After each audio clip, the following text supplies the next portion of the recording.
Hey, this is Nick Pino. I'm here with Brian, my partner in crime. Brian, we're going to talk about how to deal with skeptics. This is such a huge topic. I know people have been waiting to hear what are your best strategies because let's face it, it is a reality that even I, as an author on EMS, I had to deal with skeptics. People from my family, starting with my wife a little bit at the beginning, and strategies to get her on board, and it takes time to get people on board. So you've done how many? You've done hundreds of surveys now in families in North America and beyond. Right now, is that correct?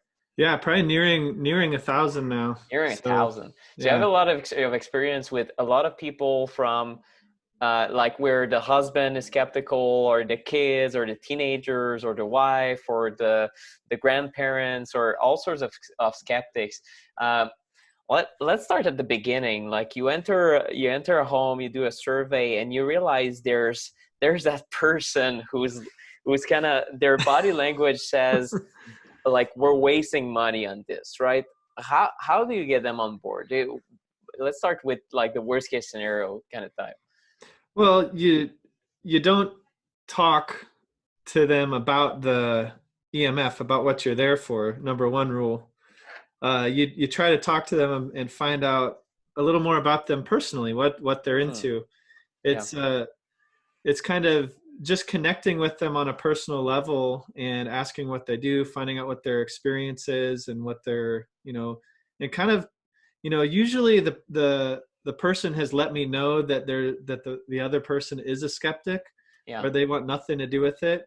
And so I sometimes I'll even talk to them and ask them, okay, well, what is this person into? And so I'll actually have a starting point before I even go into the house about like something that I can talk with them about, like what they do for work, or I'll see some books on the wall, or make some comment during the assessment.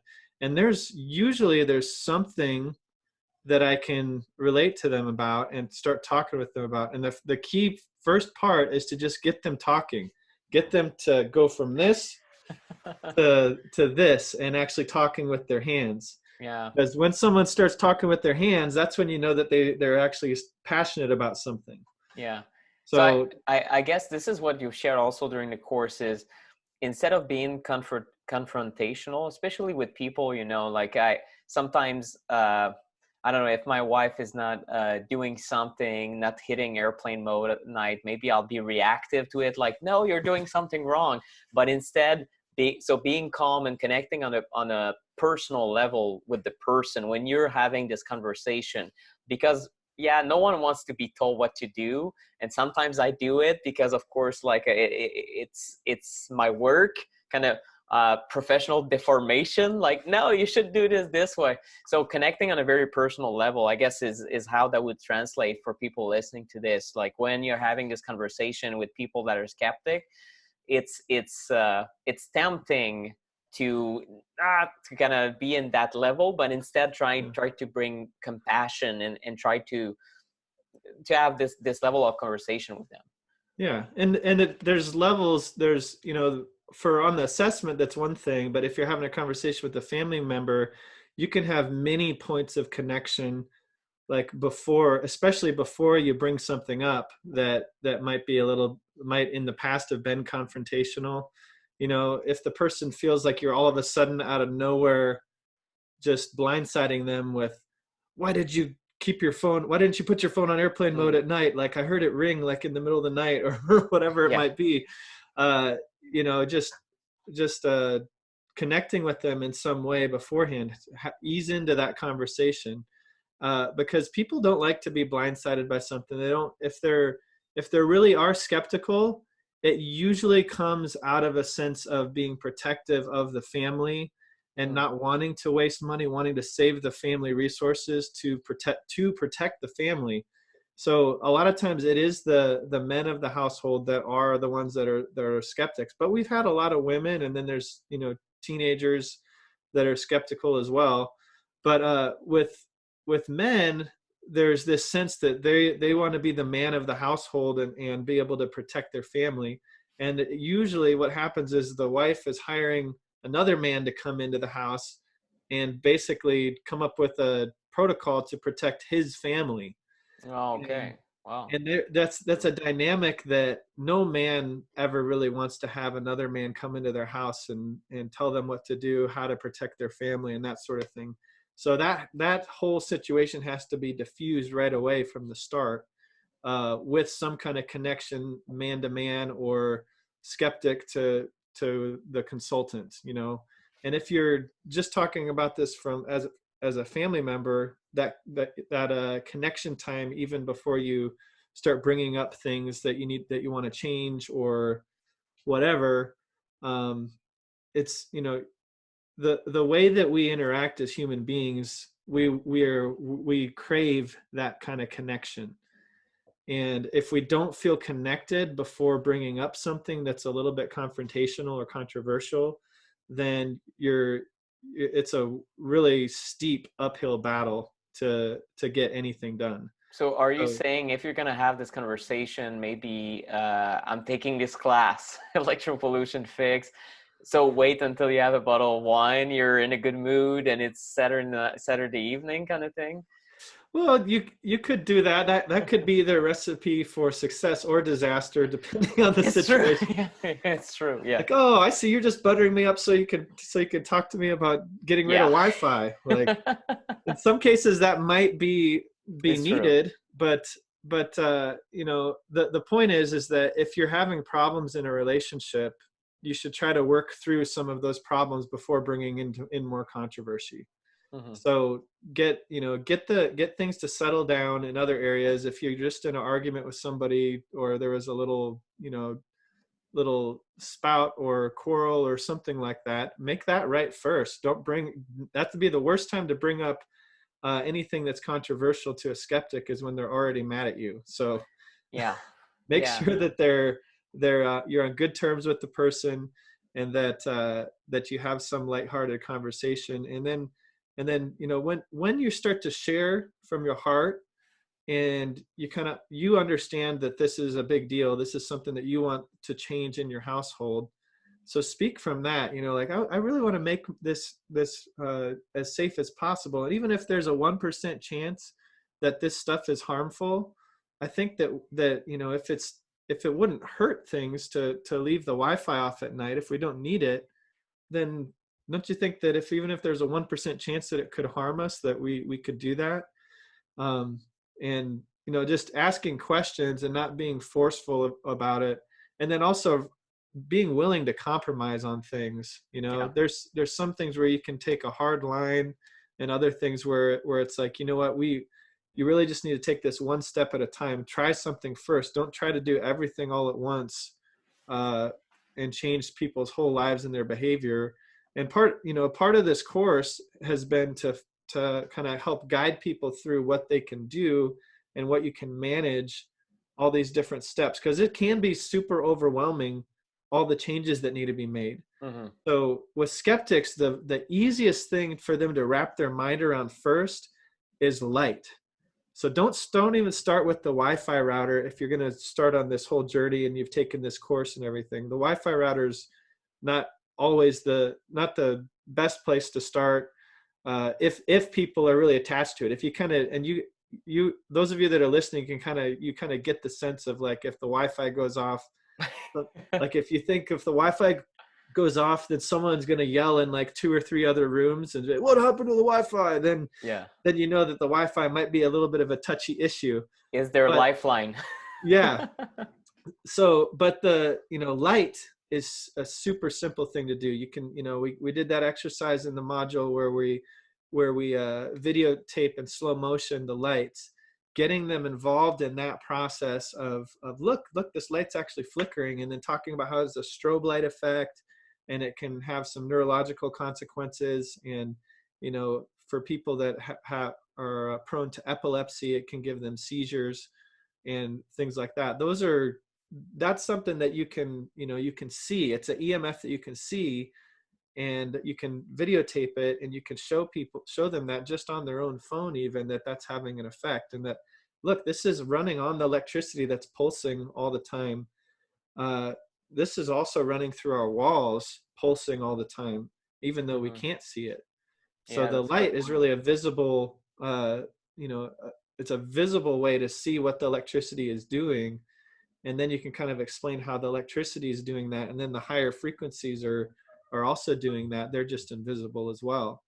Yeah, Uh, and that's all part of the same spectrum. And would you say that personally, I think a second angle to this is blue light because mhm. it's in the news. We had several conversations in the last months preparing this course, and just on a personal level. And you mentioned, yeah, this is so mainstream now. The fact that people recognize you're looking at your device at night and you have poor sleep, like the Yep. melatonin link, so the melatonin hormone, which is one of your most important sleep hormone, but also a strong antioxidant. So there's even last year, and that's something I mentioned in the light module. Last year, the WHO declared that if you do shift work and you're always exposed to that's like an extreme amount of blue light at night, that's a class 2A carcinogen. It's a carcinogen basically. So that's a concern. But even the average lay person now, my ophthalmologist told me, well, blue light is a problem. And it's like mainstream Yeah. doctors say it's in the news. And I think most people realize that if they look at a bright screen at night, they have poor sleep. So right there, you have an EMF, blue light or artificial light with Yep. too much of something artificial that directly impacts your health through the lack of sleep it creates. Yeah. And that's exactly why we start with blue light, because there's or light in general. There's blue light, and then obviously flicker. People know instinctually almost that flicker is not pleasant to experience. Yeah, And so, and then there's like, if somebody's really interested in the studies, the WHO study that you mentioned, there's also, if you just look up the dark side of blue light, there's a Harvard study, like the dark side of blue light, Harvard. There's an article from Harvard that talks about the blue light effect on the body and melatonin and the detrimental effects that it can have on your circadian rhythm. So that is the absolute first place to start with people. If you can get them to start understanding blue light is, or light is a EMF, and that blue light in general is something that can be stressful at night and disrupts your sleep and your melatonin, then it kind of follows, all the other dominoes are kind of start to line up after that. But start there, put in some solutions there, and then move on to things that are uh, less controversial. Like, can we get a wired internet connection in addition to the Wi-Fi so I can start using this? Because if you can start wiring up your internet to your laptop, and that means you can turn off your Wi-Fi on your laptop, even if there's Wi-Fi across the house. good And point. that's then you have a really solid connection somewhere and not as intense of a signal that's right on your lap. So, and then other things like only turning things that have Wi-Fi on when you need them. Like a lot of people have the Apple TVs, those, and the smart TVs. So each of those stations, if you have one of those remote switches that we talk about in the modules, uh, you can turn on the whole entertainment station, like with the click of a button, and then it'll start broadcasting the Apple TV signal, the smart TV signal, the game console, whatever else has a Wi-Fi signal in that entertainment center. So it's not about saying, no, don't use this, get rid of all this stuff. Yeah. Um, for especially for these people that are skeptical about whether it's causing harm or not, it's about, hey, let's just change some habits to make them smarter so that we don't have to have these frequencies blasting us all the time. Yeah, so it's making it easier for them to accept the changes. Like if you're attached to Wi-Fi and I tell you, Brian, scrap the Wi-Fi router altogether, you'll be like, no, right? This is that kind of Yeah, rejection reaction that you want to avoid, especially if you're just starting out with the course and you know where your end goal is. Let's say you want a shielded room, you want Ethernet cables. Even if you know that's where you want to go, starting small and not having that rejection reaction is a strategic move you yeah, you have to go through, especially if you have someone that is oftentimes it's in your family. You love them more than anything in the world, but if they're not on board with it for their own personal reasons, their assessment of the situation is different than yours, then you have to take it one step at a time. So that's really genius. And that's what I learned. One of the main thing I learned from you in the last weeks, Brian, was about like starting with light. And I had included it in my book originally, and it did not make the cut. But if I had to rewrite another EMF book, it would be one of the types of EMFs, and I would start with light, because it's true that it's mainstream accepted. And also, if you have someone who's maybe an engineer or someone very aware of, let's say, the controversy around EMF science, well, they always say, well, this is, Wi-Fi is a type of radiation that is non-ionizing, and it simply means doesn't have enough energy to break cellular bonds in your cell, so it cannot possibly damage you. But light, right, blue light from your device also is non-ionizing, and it's also technically something we're exposed to all the time. Just go outside, look at the blue sky. You have a lot of blue light. The problem is it's the intensity of that blue light at the wrong time. So it has nothing to do with the fact that it's non-ionizing or anything like that. And Yeah. these same skeptics can agree with you that, oh yeah, wait a minute, doesn't make sense. In fact, that blue light is non-ionizing, and yet it has a hormonal effect, because my eyes look at the device and I get hyperstimulated, and then my Yep. sleep suffers because of that. So that's a genius way to really get in, even with people that really are kind of arguing on the science side of things. Yeah, and that's the thing is that the EMF science and almost every science that's determining whether something is healthy or not healthy, it's all based on pathology. It's not based on optimization. Mm, So, and what I mean by that is they're looking to see like when the person has a diagnosis of a cancerous tumor, and not, okay, how is this person feeling? Are they sleeping well? Did they feel a good amount of energy, and all of these sorts of things? And so um, it doesn't matter if it's ionizing or non-ionizing, if it causes cancer or doesn't cause cancer. Okay, of course it matters, but that's not the point. The point is it having a physiological effect that is distorting the way that the human body is supposed to relate to the natural environment here on Earth?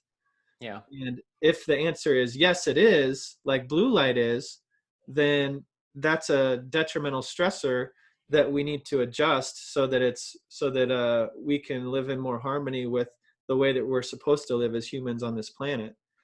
And Yeah. so the same can be true of electric fields and magnetic fields, and just talking about the way that, your body is made up of all these different minerals, and each of these minerals are paramagnetic, diamagnetic, and they're either aligning with the magnetic field or not. And and all the magnetism can distort and shift the way that all the minerals are inside of your body, because they're minute, really, really small molecules of minerals that are in your red blood cells. You can actually take a magnet with some blood, and like a strong magnet, and you can move the blood around with a strong magnet. Really. So yeah, because of the iron in the hemoglobin. So if you just think about that alone, it shows you that, our bodies can be very reactive to magnetism, and especially if it's this jostling, pulsating magnetism, it's changing the normal way that our metabolism works, and the cells are moving around in the body. And when we start to kind of understand it from this more physical perspective, instead of just thinking, well, show me the study that says this. Well, how about thousands and thousands of years of human history without these pulsating currents? And Yeah. what does humanity have from that? And this ancestral perspective is something that I think really brings it home for people. So humans haven't had alternating current electricity since before, the late 1800s. That was when it was invented. Before that, there was nothing in all of human history, and all of a sudden we have something new introduced that's a pulsating current. And and we can see in studies that it does have a deleterious effect on the human body, and it can cause inflammatory reactions in the human body. And if we want to get into the studies, we start with Dr. Martin Pall and his work with the voltage gated calcium ion channels, which proved in my mind beyond a shadow of a doubt that there is a physiological effect.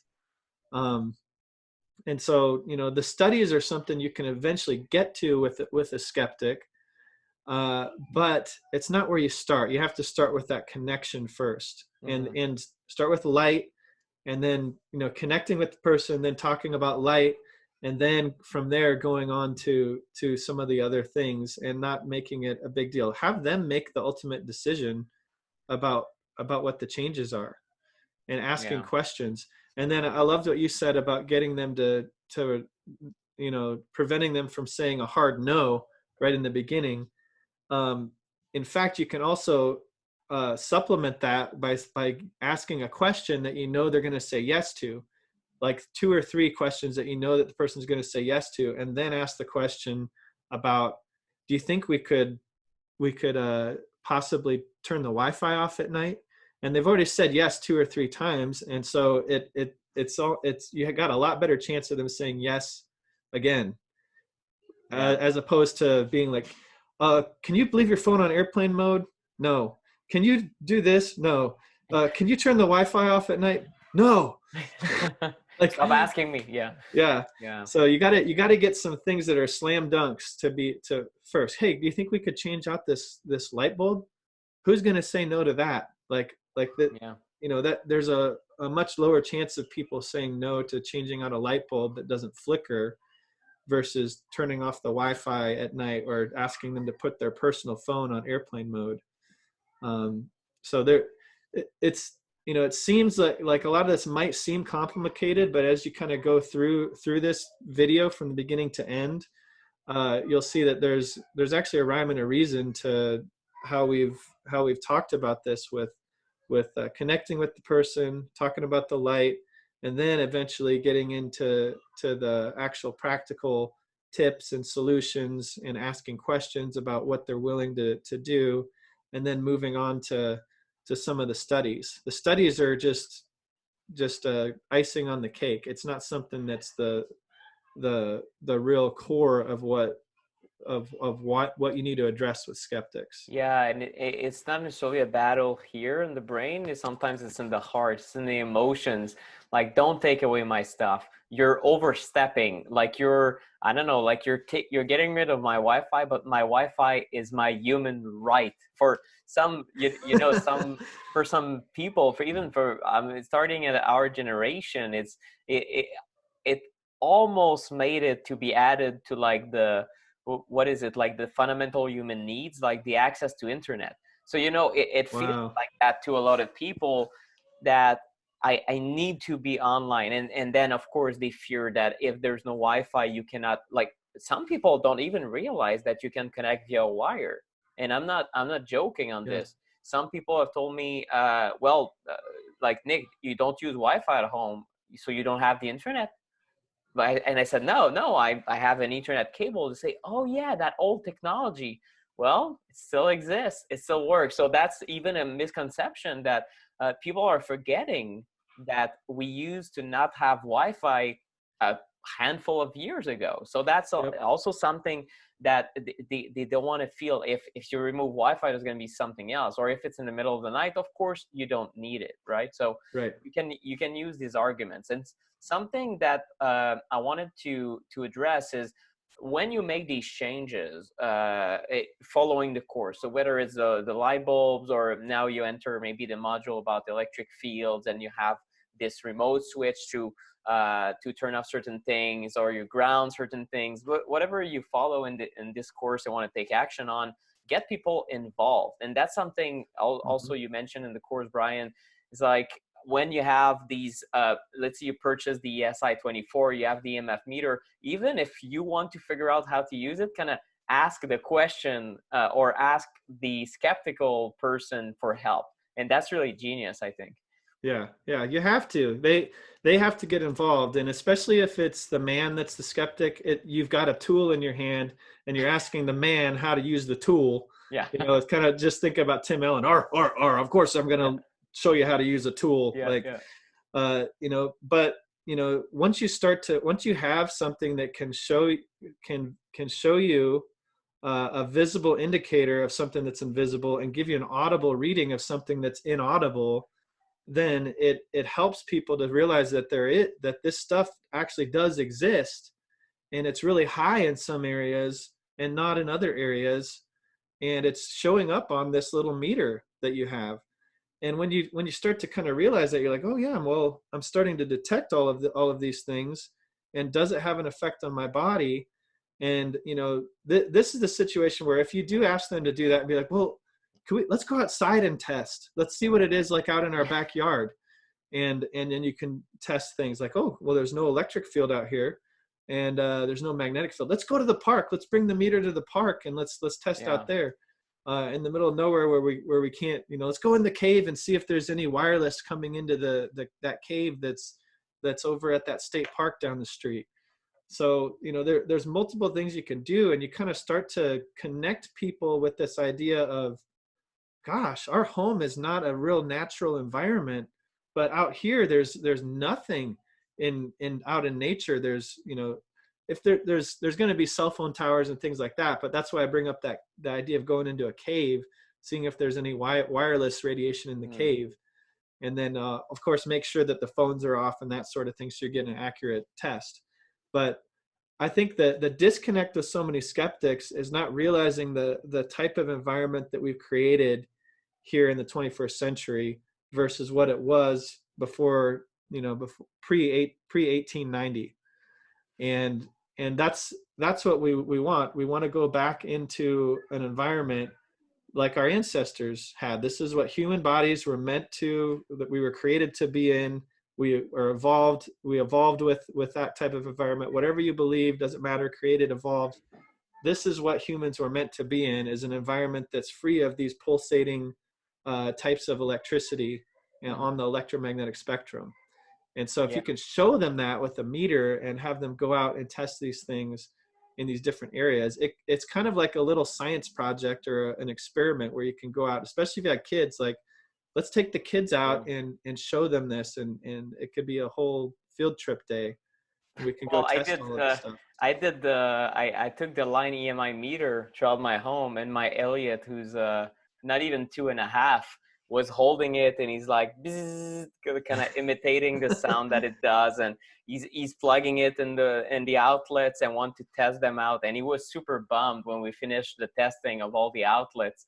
Like, he really loved it, and doesn't understand anything that's going on, but it's a fun activity. Like, and I can only imagine if you were 6, then it would understand, like, okay, well, maybe we need to put a filter here, and it is a science experiment. It is exactly that. So it can become fun, although it's not fun for some people to realize, wait, there's too much radiation here. It can be daunting, but keeping it a little bit light and having this interaction with the meter, I think it's, for me, it's really what changed my perception of EMFs. Is really when I, like, now I kind of, I'm in a city, I know there's wireless around. I know these things out of now intuition, because I've taken the readings, and now I can take a meter and kind of verify my assumptions. But for most people, they're just completely blind by that stuff. It really opens their eyes once they have it in their hands. So that's a great point. And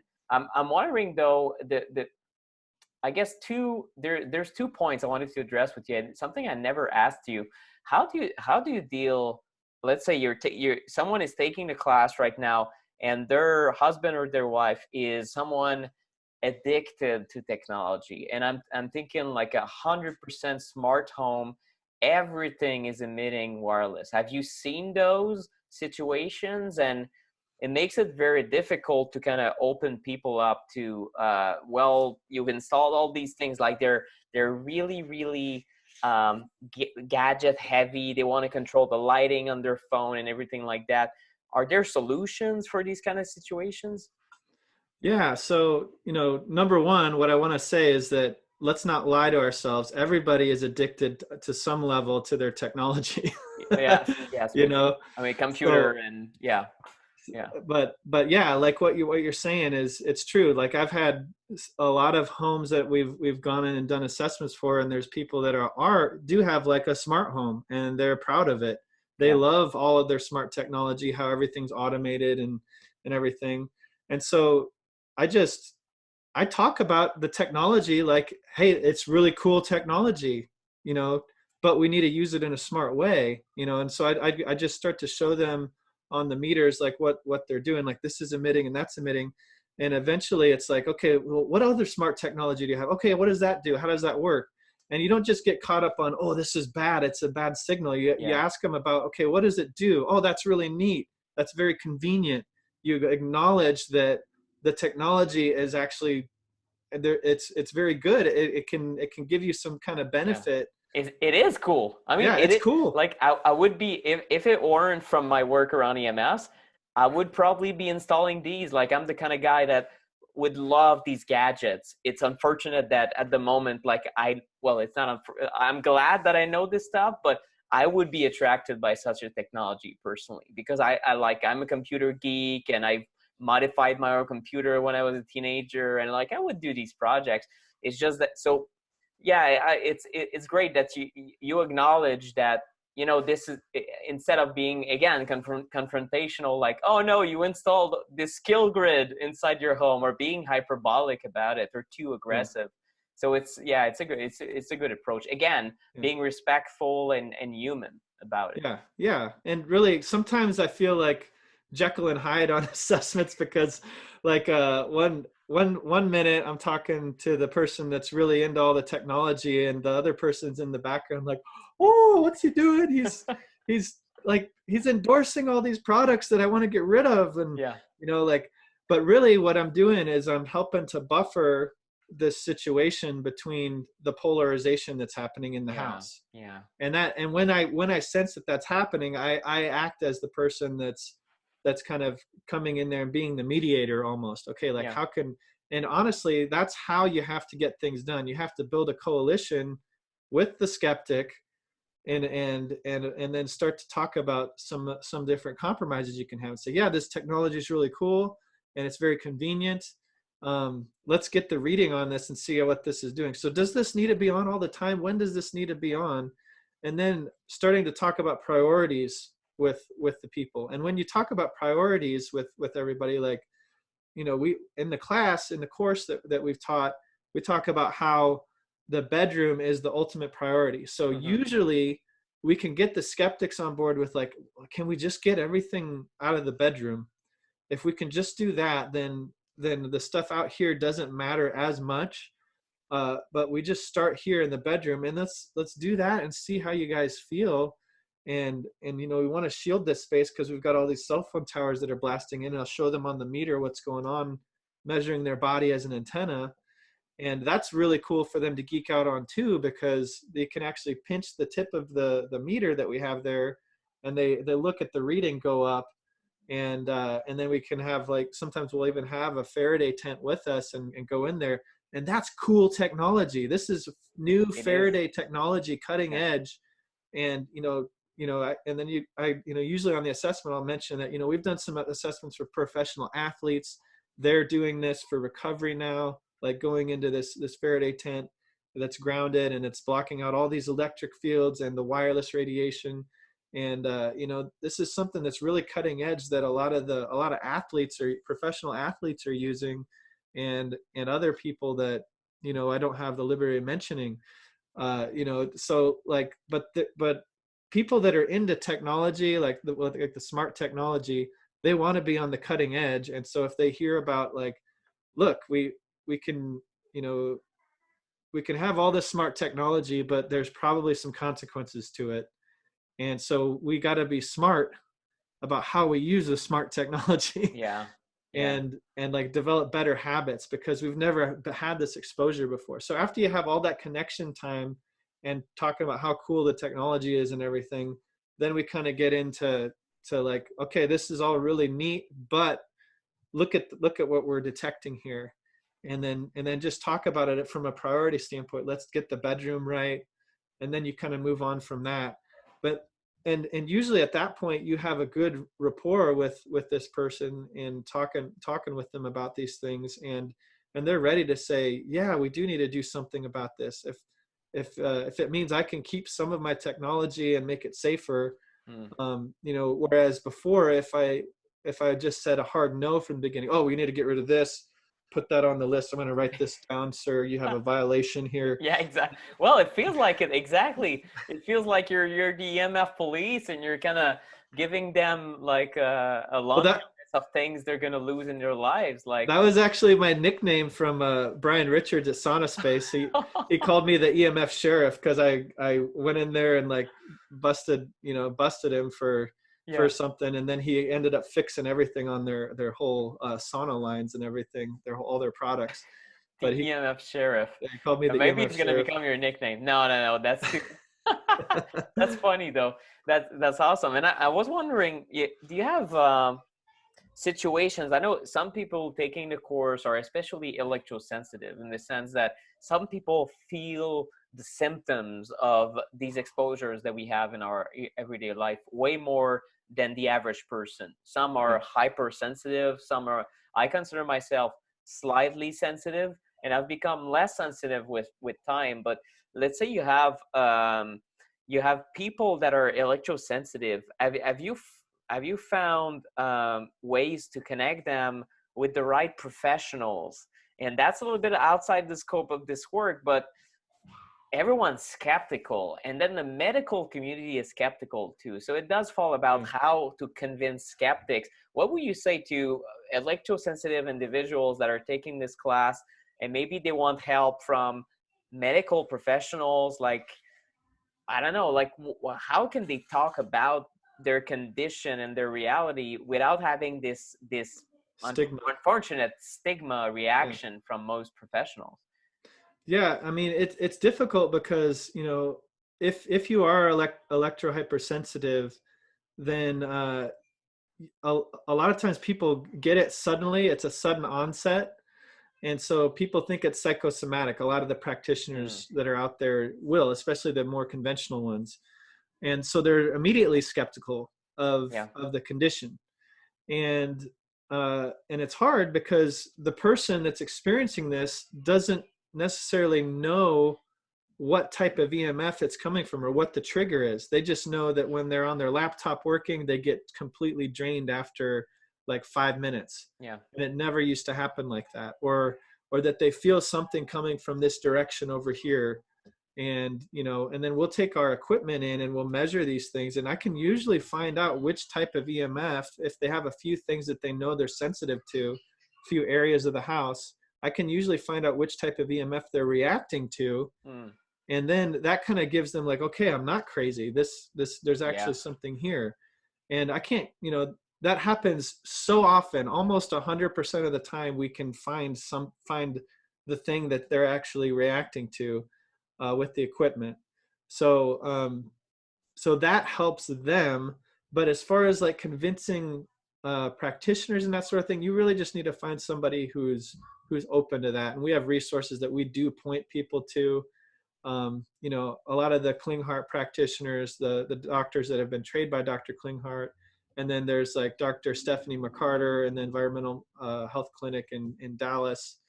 And there are like teams and groups of people out there and practitioners that are working on this, and we're looking to get into that side of things more yeah, ourselves, because we are, most of the people that I have on my team are health practitioners or to some level, and we're specializing in this, but also do a lot of stuff with nutrition and supplementation and metal detox and that sort of thing, which are all huge issues for people that are hypersensitive. yeah. And I think that functional medicine as a whole has at least started to explore this idea of EMFs. Conventional medicine, not so much. I think it's still considered at very fringe. And again, we're in 2020 recording this. Everything is polarized this year. EMFs have been polarized for a long while. Either you believe in it, either you don't, and even you're angry at people who do sometimes. So it's a Mhm. strong rejection from the medical community. Again, a lot of people there, and it's just to tell you honestly what to expect if you go to a doctor. And this is not a course about medical advice, but you can find people in the US who are functional medicine practitioners and who know about EMLs that are going to respect you and actually give you the right advice. One of the main advice from functional medicine practitioners such as Dr. Klinghardt would be to shield the bedroom and reduce exposure. So the fact that you're taking this course is very, very important, right? Because in the end, there's no magic pill. There's nothing that I'm aware of that can instantly fix electrical hypersensitivity, but reducing the levels is surely something that's going to help, just like it helps to avoid allergens. If you're allergic to it, you're trying to bring down levels of inflammation or trying to not be allergic to it, who knows, or retrain your immune system. So I just wanted to close out with this. I think it's super important to have a support team. Brian at Shielded Healing or other trusted building biologists or EMF consultants, and then a health practitioner that's seeing you that also understands your reality if unfortunately you're very sensitive. Brian, thank you so much. Do you have any parting words for? I think we hit it perfectly today with everything that we need to address as far as skeptics go. Yeah, I think I did have that document that I had a conversation with a skeptic online that I think we're going to make available to everybody, and that's kind of helpful. It has some of the links that I've used on social media when I've posted things before, and so I definitely recommend going through that and just kind of seeing how the the course, the almost like what do you call it, the flow, like you've seen those flow charts. It's almost like a flow chart of information as you keep reading down the thread Yeah. of where I went. And the guy was super skeptical at first, but then by the end he's like, okay, yeah, I can see how this might be an issue. Yeah, so that's good. Yeah, well, we're gonna share that under this video somewhere with this bonus.